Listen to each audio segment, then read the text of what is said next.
I'm Andrew Besford and I'm one of the Trust's non-executive directors. Each non-exec is a board champion for one of the protected characteristics, and I'm the champion for sexual orientation.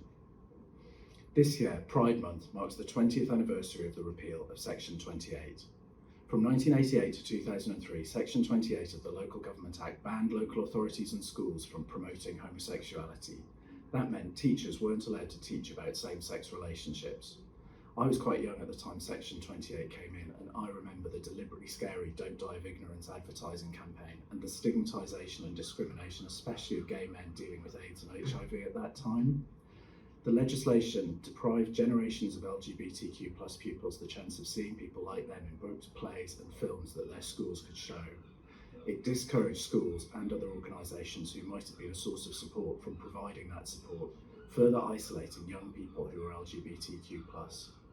I do remember some really positive conversations in lessons at my school, which were a source of support both for LGBTQ+ pupils and in helping to create allies. I find it hard to believe, looking back, that those teachers could have been breaking the law and potentially have faced disciplinary action. But those positive conversations were quite isolated, and unfortunately it's still true that anti-LGBTQ+ bullying is widespread, and more than half of pupils report hearing homophobic slurs frequently at school.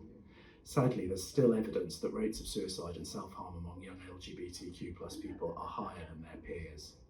There has been great progress in addressing the needs of young LGBTQ+ people.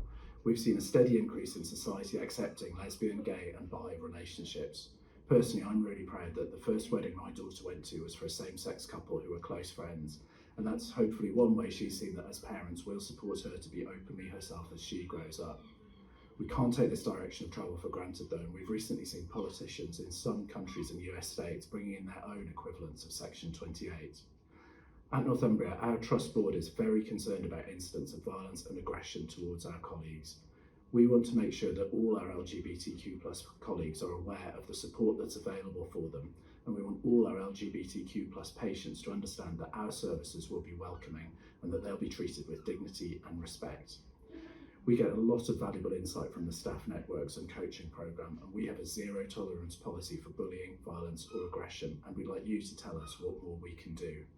We're committed to creating an inclusive environment for staff and patients, and that's why we're proud to support Pride Month.